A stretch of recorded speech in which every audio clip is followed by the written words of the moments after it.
नमस्कार बच्चों, कैसे हैं आप सब। आशा करती हूँ आप सभी अच्छे होंगे, स्वस्थ होंगे, खुश होंगे और अपनी पढ़ाई भी अच्छे से कर रहे होंगे। तो जैसा कि आप सभी जानते हैं, मैं हूँ आपकी हिंदी की अध्यापिका और मैं स्वागत करती हूँ आप सभी का आईसीटी वर्चुअल क्लासरूम में। और आज हम यहाँ पर एकत्रित हुए हैं पढ़ने के लिए क्लास 9th की हिंदी।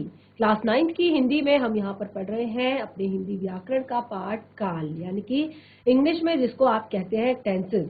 तो यहाँ पर हम पढ़ रहे हैं काल और लास्ट सेशन में हमने यहाँ पर काल किसे कहते हैं यानी कि काल की परिभाषा हमने यहाँ पर पढ़ी थी।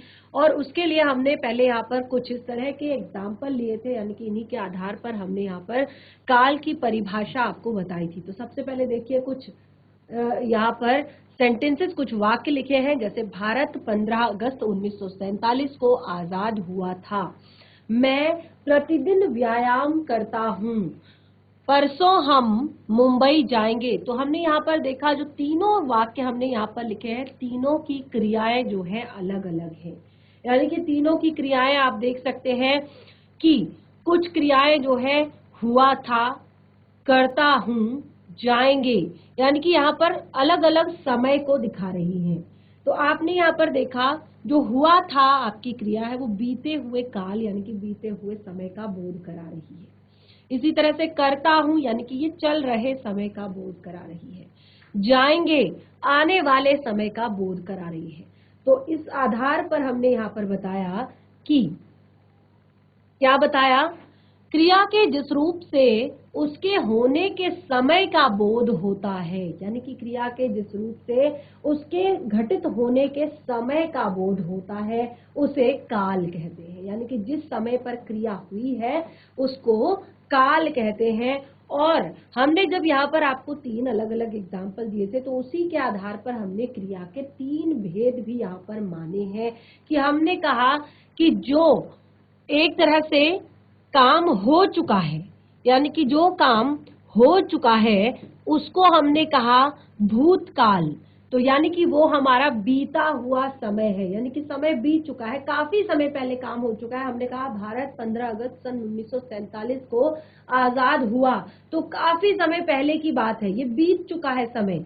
और उसके बाद दूसरा हमने यहाँ कहा वर्तमान काल, यानी कि जो चल रहा समय, जो इस समय पर चल रहा है समय, ठीक है। उसके बाद भविष्यत काल, यानी कि आने वाले समय को हमने भविष्यत काल कहा। तो अब देखिए हमने 3 यहाँ पर काल लिखे हैं, तीनों में भी क्योंकि एक भूतकाल होता है, जैसे मैंने कहा भारत 15 अगस्त 1947 को आजाद हुआ, तो ये काफी पहले की बात है।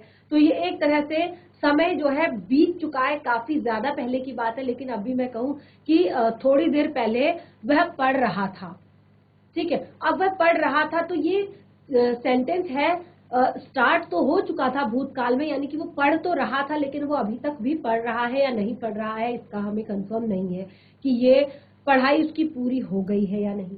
तो इसी कारण हमने यहाँ पर सबके अलग अलग, हमने यहाँ पर आपको सबको अलग अलग डिस्क्राइब किया। सबसे पहले हमने यहाँ पर भूतकाल हम यहाँ पर पढ़ रहे हैं, उसके बाद हम वर्तमान काल पढ़ेंगे, उसके बाद हम भविष्यत काल पढ़ेंगे। तो हमने अपने लास्ट सेशन में यहाँ पर शुरुआत की थी भूतकाल से। तो देखिए जैसे कि मैंने आपको बताया शुरुआत से ही, भूतकाल यानी कि क्रिया के जिस रूप से बीते हुए समय में क्रिया का करना या होना प्रकट होता है।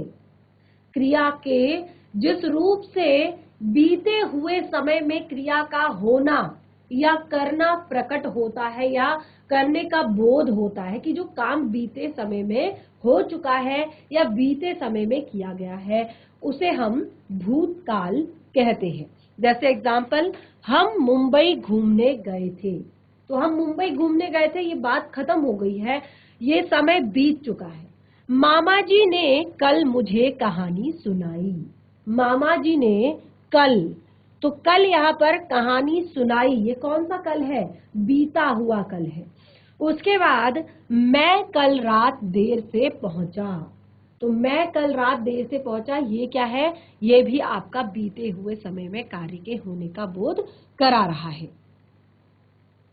इस तरह से अब जब हमने यहाँ पर देखा कि हमारे जो सेंटेंसेस अभी भी यहाँ पर क्लियर नहीं है, कहीं पर हमें लग रहा है कि कार्य जो है बहुत पहले हो चुका है, कहीं पर लग रहा है कि हाँ पहले शुरू तो हुआ था या खत्म हुआ है या नहीं, ये कंफर्म नहीं है। तो उसी के आधार पर हमने भूतकाल के यहाँ पर भेद बताए।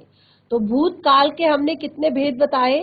6 भेद हमने यहाँ पर भूतकाल के बताए, और कौन कौन से हैं वो आप देख सकते हैं। सबसे पहला भेद है यहाँ पर सामान्य भूतकाल, दूसरा है आपका पूर्ण भूतकाल, तीसरा है आपका अपूर्ण भूतकाल, चौथा है आपका आसन्न भूतकाल, पांचवा है आपका संदिग्ध भूतकाल, और छठा है आपका हेतु हेतुमद भूतकाल। तो एक एक करके सभी को हम यहाँ पर समझेंगे। सबसे पहले सामान्य भूतकाल, तो जैसे कि इसके नाम से ही पता चल रहा है, मैंने आपको बताया है कि हर बार आपको रटना नहीं होता है, आप चीजों को समझिए, उसके हिसाब से याद कीजिए, उसके हिसाब से पढ़िए, तब जाके बहुत आसान हो जाएगा। सामान्य भूतकाल अगर कहा है तो यानी कि क्रिया सामान्य रूप से भूतकाल में पूर्ण हो चुकी है या सामान्य रूप से भूतकाल में हुई है। क्रिया के जिस रूप से बीते हुए समय में सामान्य रूप से किसी कार्य का करना या होना प्रकट होता है, उसे सामान्य भूतकाल कहते हैं। एग्जाम्पल लिखे थे, राम वन को गए, रोहन ने पुस्तक पढ़ी, मैंने परीक्षा दी, मोहन ने दरवाजा खोला। ठीक है, अब देखिए यहाँ पर ये तो हो गया आपका सामान्य भूतकाल, जिसमें भूतकाल में कोई भी क्रिया सामान्य रूप से हो चुकी है। उसके बाद अब पूर्ण भूतकाल, तो जैसे इसके नाम से ही पता चल रहा है, देखिए कि पूर्ण भूतकाल इसको कहा गया है कि क्रिया के जिस रूप से यह पता चले कि कोई कार्य बीते समय में आरंभ हुआ था और भूतकाल में ही समाप्त हो गया था, यानी कि आरंभ भी बीते हुए समय में हुआ था और पूर्ण भी वो भूतकाल में ही यानी कि बीते हुए समय में ही हो गया था, तो उसे हमने कहा पूर्ण भूतकाल। नाम से ही पता चल रहा है, रटना कुछ नहीं है। पूर्ण भूतकाल, कोई कार्य बीते हुए समय में शुरू हुआ और बीते हुए समय में ही समाप्त हो गया, तो उसे हमने कहा पूर्ण भूतकाल। इसी तरह से इसके भी हमने एग्जाम्पल यहाँ पर दिए थे, मैंने पुस्तक पढ़ ली थी, वर्षा होने से पहले मैं स्कूल जा चुका था, मैंने खाना खा लिया था, मेघा ने चित्र बना लिया था।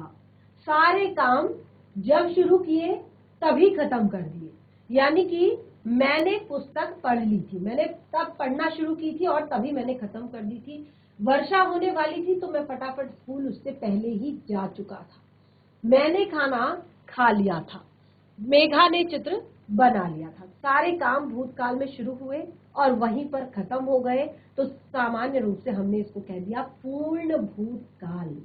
ठीक है, अब देखिए अपूर्ण भूतकाल। अपूर्ण भूतकाल उसका जस्ट अपोजिट है, यानी कि क्रिया जो है, काम जो है, वह भूतकाल में शुरू तो हो गया था, ठीक है, जिससे हमें ये प्रतीत होता है कि काम हमारा भूतकाल में शुरू तो हो गया था लेकिन अभी तक पूरा नहीं हुआ है। ठीक है, तो उसे कहते हैं अपूर्ण भूतकाल। और अपूर्ण भूतकाल के भी यहाँ पर हम एग्जाम्पल हमने लिखे थे, जैसे मोहन पुस्तक पढ़ रहा था, रोहित मैच देख रहा था, लड़के खेल रहे थे। ठीक है, यहाँ पे मैंने होमवर्क दिया था आप लोगों को कि आप इसको होमवर्क में कुछ और यहाँ पर एग्जाम्पल लिखकर लाएंगे। तो लिखे होंगे आप सभी ने, लड़के खेल रहे थे। ठीक है, और यहाँ पर और भी बहुत सारे एग्जाम्पल, नेहा खाना खा रही थी, रोहित मैच देख रहा था, मोहन पुस्तक पढ़ रहा था, ये सारी चीजें। ठीक है, ये उस समय तो पढ़ रहे थे लेकिन हमें नहीं पता कि अभी भी पढ़ रहे हैं या नहीं। मोहन उस समय तो मैच देख रहा था लेकिन अभी भी देख रहा है या नहीं। तो इस तरह से ये आपके हैं अपूर्ण भूतकाल, यानी कि जो शुरू तो हो चुके थे भूतकाल में लेकिन अभी पूर्ण नहीं हुए हैं। तो अभी तक हम यहाँ पर अपने 3 भूतकालों को पढ़ चुके हैं, सामान्य भूतकाल, पूर्ण भूतकाल, अपूर्ण भूतकाल। नंबर 4 अब हम पढ़ते हैं यहाँ पर आसन्न भूतकाल। हेडिंग डालिए सभी, नंबर 4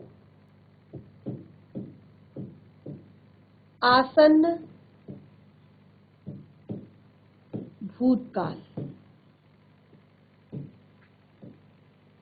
क्या होता है आसन्न भूतकाल? तो पहले इसको लिख लीजिए, फिर एक्सप्लेन करती हूं। क्रिया के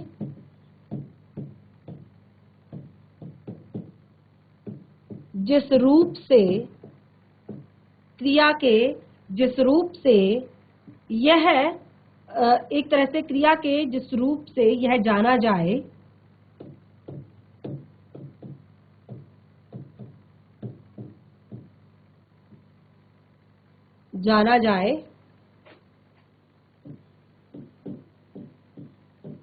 कि कार्य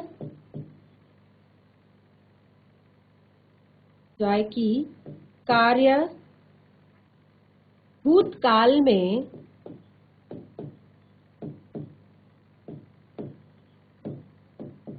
जाना जाए कि कार्य भूतकाल में आरंभ होकर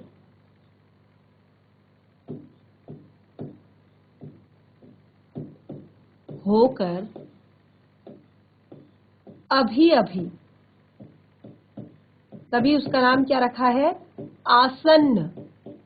ठीक है, भूतकाल में प्रारंभ हुआ था या प्रारंभ होकर अभी समाप्त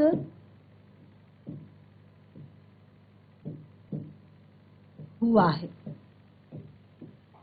भूतकाल में प्रारंभ होकर अभी समाप्त हुआ है। आसन्न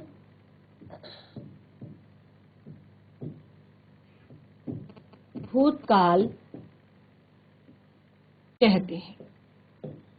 क्या कहते हैं? आसन्न भूतकाल कहते हैं। यानी कि काम जो है वो भूतकाल में शुरू हुआ था और अभी समाप्त हुआ है, तो उसे कहेंगे आसन्न भूतकाल। क्या कहेंगे? आसन्न भूतकाल। तो इसके एग्जाम्पल लिख लीजिए, उदाहरण लिखिए।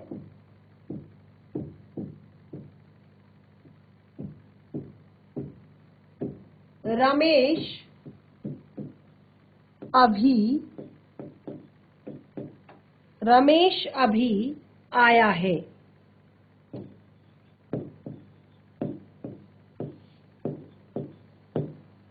रमेश अभी आया है। पिताजी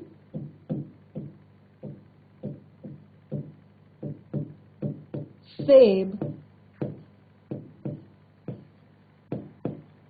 लाए हैं। रमेश अभी आया है, पिताजी सेब लाए हैं।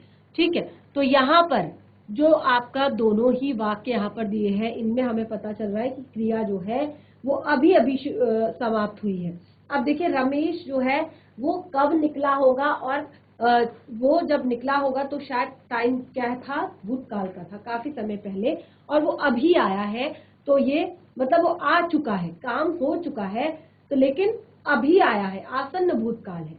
पिताजी सेब लाए हैं, यानी कि काम हो चुका है सेब लाने का, और वो काम हुआ है अभी। पिताजी सेब लाए हैं। ठीक है, तो इस तरह से हमने यहाँ पर आसन्न भूतकाल पढ़ा, और मैं आशा करती हूँ कि आप लोगों को समझ में आया होगा।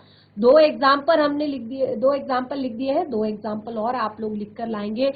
देखिए, ये होमवर्क देने का आपको एक रीजन होता है कि ताकि आप घर पर जाकर इसको एक बार रिवाइज करें और खुद से पढ़ने की कोशिश करें और खुद से समझने की कोशिश करें। तो होमवर्क जरूर करके लाएंगे। इसके आगे और भी एग्जाम्पल आप 1 से 2 लिख सकते हैं।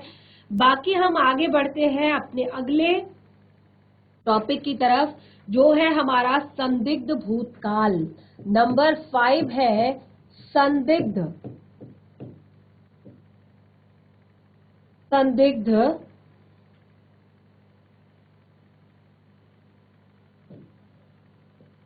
भूतकाल। अब देखिए, नाम से ही पता चल रहा है संदिग्ध भूतकाल। ठीक है, नाम से पता चल रहा है कुछ, संदिग्ध भूतकाल। तो नाम से क्या पता चल रहा है कि क्रिया के जिस रूप से हमें यह बोध होता है, क्या बोध होता है? कि भूतकाल का बोध तो होता है, किसी भी चीज में हमें भूतकाल का तो बोध होता है, लेकिन क्रिया के होने में संदेह होता है, यानी कि भूतकाल की बात तो उसमें होती है लेकिन क्रिया सच में हुई है या नहीं हुई है इस बात पर हमें डाउट होता है, इस बात पर हमें संदेह होता है, इसीलिए इसको कहा है संदिग्ध भूतकाल। क्या कहा है? संदिग्ध भूतकाल।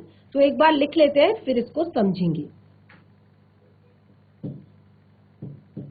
क्रिया के जिस रूप से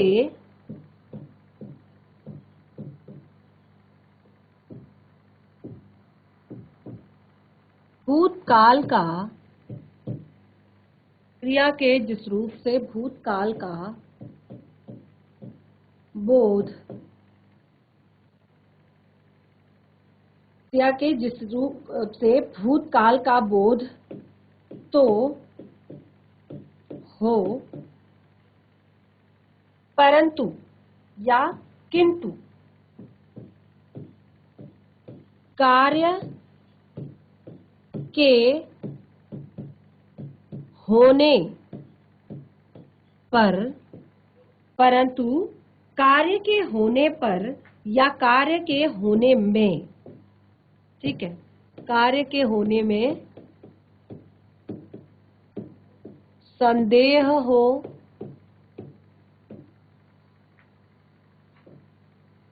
संदिग्ध भूतकाल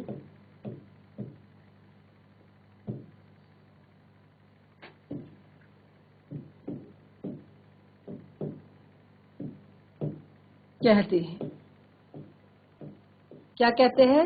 संदिग्ध भूतकाल कहते हैं। यानी कि आपको लगे तो सही कि ये भूतकाल है लेकिन आपको कार्य के होने में संदेह हो, कार्य हुआ है या नहीं इस बात पर डाउट हो, तो उसे कहते हैं संदिग्ध भूतकाल। जहां पर संदिग्ध एक तरह से शंका हो, डाउट हो कोई। ठीक है, तो अब इसके एग्जाम्पल देख लेते हैं। एग्जाम्पल क्या है इसके संदिग्ध भूतकाल के? तुमने गीता पढ़ी होगी। तुमने गीता पढ़ी होगी।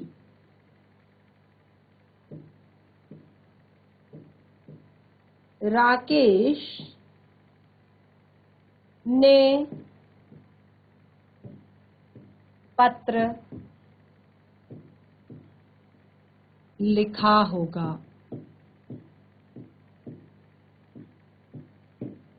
तुमने गीता पढ़ी होगी, राकेश ने पत्र लिखा होगा। तो देख सकते हैं आप यहाँ पर भूतकाल का बोध तो हो रहा है लेकिन डाउट है कि काम हुआ है या नहीं। तुमने गीता पढ़ी होगी। अब देखिए हमने तो कह दिया कि तुमने गीता पढ़ी होगी लेकिन हमें कंफर्म नहीं है कि उन्होंने पढ़ी भी है या नहीं। राकेश ने पत्र लिखा होगा, ठीक है, हमने कह तो दिया कि राकेश ने पत्र लिखा होगा लेकिन हमें कंफर्म नहीं है कि राकेश ने पत्र लिखा या नहीं लिखा। ठीक है, तो इस तरह से ये हमारा है संदिग्ध भूतकाल। तो नंबर 5 हमने कर लिए हैं। अब हम लास्ट इसका नंबर 6 पढ़ेंगे, हेतु हेतु मत भूतकाल। और इस तरह से हमारे भूतकाल का ये जो पार्ट है ये कंप्लीट हो जाएगा। तो चलिए नंबर 6 हम डालते हैं यहाँ पर। और केवल इस तरह से नोट डाउन ही नहीं करना है, इसको साथ साथ पढ़ना भी है, समझना भी है। नंबर 6 है हेतु हेतु मद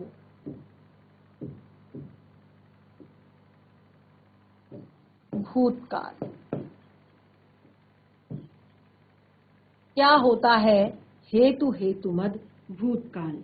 देखिए हेतु हेतु मद भूतकाल क्या होता है? इसमें जो भूतकाल की एक क्रिया होती है वो दूसरी क्रिया पर निर्भर करती है। ठीक है, क्या है? भूतकाल की जो क्रिया है वो होती है दूसरी क्रिया पर निर्भर होती है। तो इसको इसलिए क्या कहते हैं? हेतु हेतु मद भूतकाल कहते हैं। क्या कहते हैं? हेतु हेतु मद भूतकाल कहते हैं। तो पहले नोट डाउन कर लीजिए फिर समझेंगे। जब भूतकाल की एक क्रिया, जब भूतकाल की एक क्रिया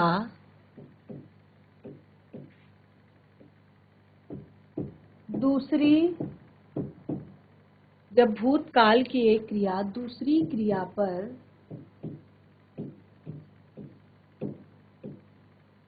जब भूतकाल की एक क्रिया दूसरी क्रिया पर निर्भर हो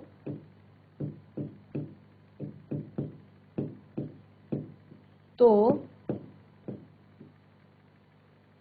उसे हेतुमत भूतकाल कहते हैं।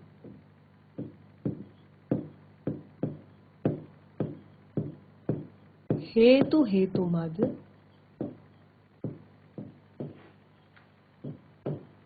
भूतकाल कहते हैं। जब भूतकाल की एक क्रिया दूसरी क्रिया पर निर्भर हो तो उसे हेतुमत भूतकाल कहते हैं। देखिए एग्जाम्पल देखिए, उदाहरण, यदि वर्षा होती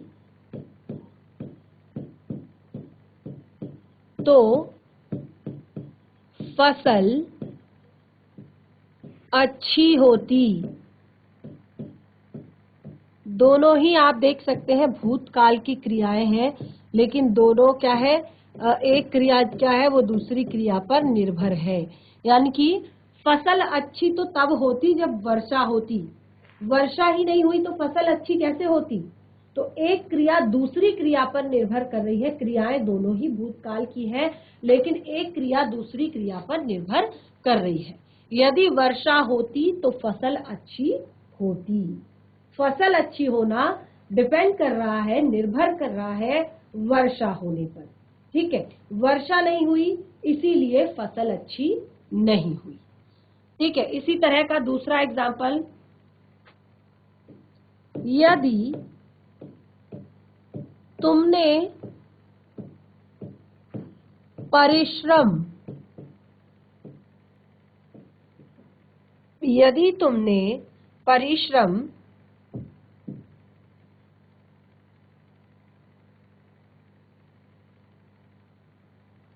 किया होता,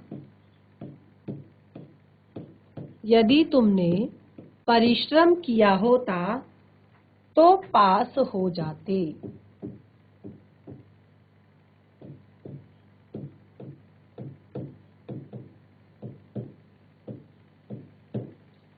यदि वर्षा होती तो फसल अच्छी होती, यदि तुमने परिश्रम किया होता तो पास हो जाते। तो देखिए अब यहाँ पर परिश्रम करना, जो पास होना वो किस पर निर्भर कर रहा है, वो पास होना निर्भर कर रहा है परिश्रम करने पर। यदि परिश्रम किया होता तो पास हो जाते। दोनों ही क्रियाएं कैसी है, भूतकाल की है, लेकिन एक क्रिया दूसरी क्रिया पर निर्भर कर रही है। पास होना निर्भर कर रहा है आपके परिश्रम करने पर। ठीक है, तो इसमें भी आप यहाँ पर 1 से 2 एग्जाम्पल लिखकर ला सकते हैं घर से। इसको आप पढ़ेंगे घर पर और फिर उसके बाद यहाँ पर और एग्जाम्पल लिखकर लाएंगे। तो इस तरह से नंबर 6 यानी कि हमने भूतकाल अपना कंप्लीट कर लिया है। भूतकाल के 6 भेद मैंने आपको बताए थे, 6 के 6 भेद हमने यहाँ पर डिस्कस कर लिए हैं। अब हम आगे बढ़ते हैं। एक तरह से दूसरा जो हमारा भेद है, भूतकाल के बाद हमने यहाँ पर क्या भेद पढ़ा था, भूतकाल के बाद हमने यहाँ पर काल का दूसरा भेद पढ़ा है, वर्तमान काल। वर्तमान काल, जिस तरह से भूतकाल पढ़ा, अब बिल्कुल अगला जो हमारा काल है वो है वर्तमान काल। तो क्या होता है वर्तमान काल, किसे कहते हैं वर्तमान काल। देखिए, क्रिया के जिस रूप से उसके चल रहे समय में होने का बोध होता है उसे वर्तमान काल कहते हैं। तो पहले लिख लीजिए, फिर उसके बाद हम एग्जाम्पल से समझेंगे। क्रिया के जिस रूप से उसके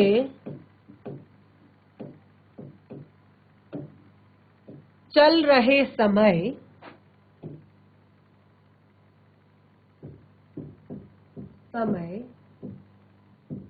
में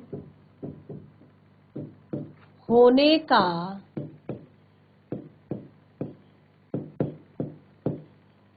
बोध होता है, उसे वर्तमान काल कहते हैं। उसे वर्तमान काल कहते हैं। क्रिया के जिस रूप से उसके चल रहे समय में होने का बोध होता है, उसे वर्तमान काल कहते हैं। तो देखिए, यानी कि जो अभी चल रहा है, चल रहे समय में हो रहा है काम, उसे वर्तमान काल कहते हैं। अब वर्तमान काल के आप एग्जाम्पल यहाँ पर देख सकते हैं, उदाहरण आप देख सकते हैं कि कैसे कैसे एग्जाम्पल हो सकते हैं। किसान हल चला रहा है। किसान हल चला रहा है। अनीता पुस्तक पढ़ती है।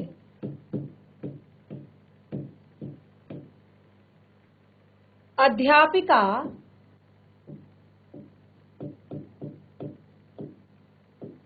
हिंदी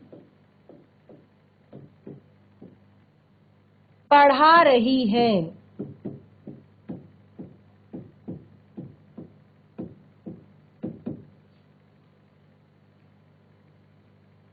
छात्र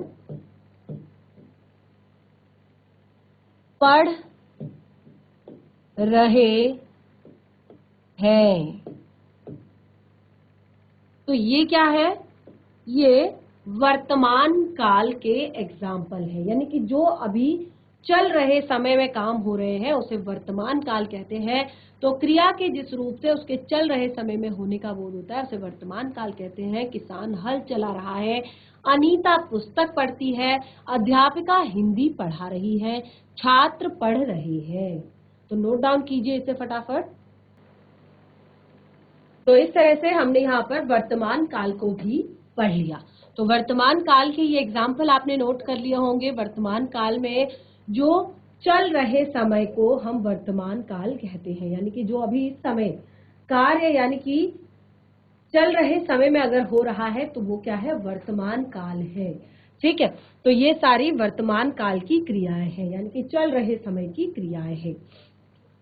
तो जिस तरह से आपने वर्तमान काल में भूतकाल के आपने यहाँ पर अलग अलग 8 भेद पढ़े थे, बिल्कुल उसी तरह से यहाँ पर भी जैसे हमने कहा अनीता पुस्तक पढ़ रही है, पढ़ती है, ठीक है, या छात्र पढ़ रहे हैं, किसान हल चला रहा है। तो आप देखेंगे क्रिया के रूप कहीं कहीं पर कुछ थोड़ा सा डिफरेंस है सब में। तो उसी के आधार पर हमने यहाँ पर वर्तमान काल के भी 3 भेद बताए हैं, जो कि इस तरह से हैं।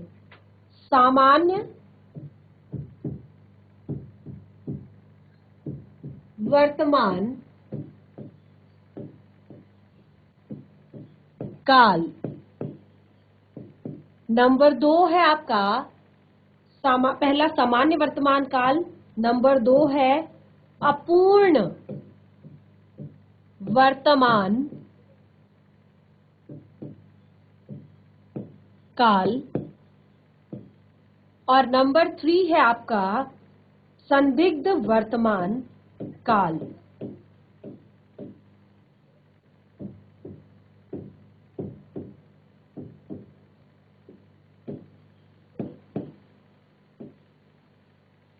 तीन यहाँ पर भेद बताए वर्तमान काल के। ठीक है, तो यहाँ पर आप लिख भी सकते हैं वर्तमान काल के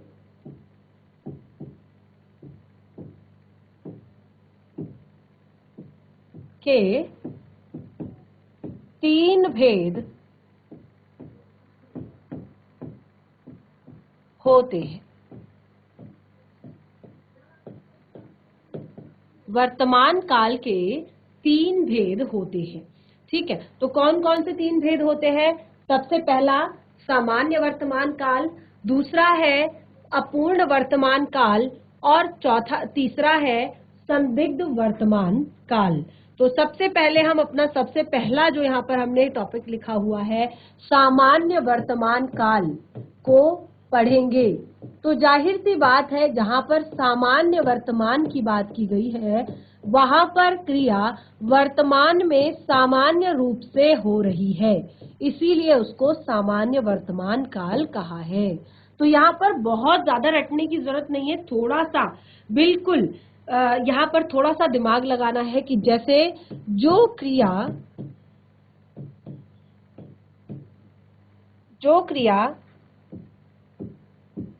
वर्तमान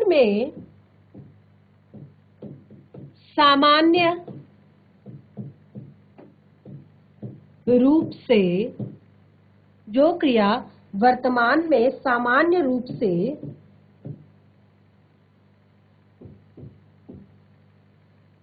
होती है उसे सामान्य वर्तमान काल कहते हैं। क्या कहते हैं? सामान्य वर्तमान काल कहते हैं। ठीक है, तो अब देखिए कैसे इसके एग्जाम्पल देख लीजिए, तब आपको पता चल जाएगा कि कैसे सामान्य रूप से वर्तमान समय में ये काम हो रहे हैं, इसीलिए इसे सामान्य वर्तमान काल कहा है। जैसे आयुष हंसता है, आयुष हंसता है, सामान्य वर्तमान काल। ठीक है, मजदूर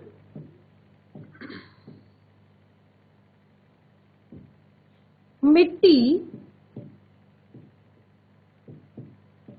खोदते हैं,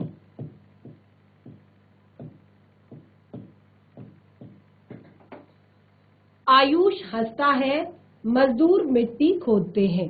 ठीक है, तो यहाँ पर आप क्या देखते हैं कि इसकी जो क्रिया है, ठीक है, लास्ट में आप इसकी जो क्रियाएं देखते हैं सामान्य वर्तमान काल की, तो इन क्रियाओं के अंत में ता है, ते है, ती है आदि शब्दों का प्रयोग होता है। तो सामान्य वर्तमान काल की विशेषता होती है कि इनके अंत में, ठीक है, ये चीजें आपने ध्यान रखनी है। सामान्य वर्तमान काल की विशेषता होती है कि अंत में क्रिया के, देखिए मैं ये यहीं पे इसलिए लिख रही हूँ क्योंकि आप यहाँ पे पढ़ रहे हैं और ताकि तुरंत आप उसको वहीं पे याद कर लें, वहीं पे आप नोट कर लें। क्रिया के अंत में, जब क्रिया के अंत में क्या है, ता, ती, ते है, हूं या हो आदि लगता है। तो ये आप याद करेंगे। विशेष चीज क्या विशेष है? सामान्य वर्तमान काल में विशेष क्या है? सामान्य वर्तमान काल में विशेष है कि क्रिया के अंत में ता है, ते है, ती है, ता हूं, ती हूं, ते हो। ठीक है, तो इस तरह से शब्दों का प्रयोग किया जाता है। तो ये आप यहाँ पर 2 एग्जाम्पल हमने लिखे हैं, इसमें कुछ और एग्जाम्पल्स लिख कर लाएंगे और जितना भी हमने आज पढ़ा है उसको याद करके आएंगे और उसके बाद ही हम आगे अपने इस टॉपिक को कंटिन्यू करेंगे। तो इस तरह से हमारा जो आज का सेशन है वो यहीं पे समाप्त होता है। हम मिलेंगे अपने नेक्स्ट सेशन में, तब तक के लिए धन्यवाद। आपका दिन शुभ हो।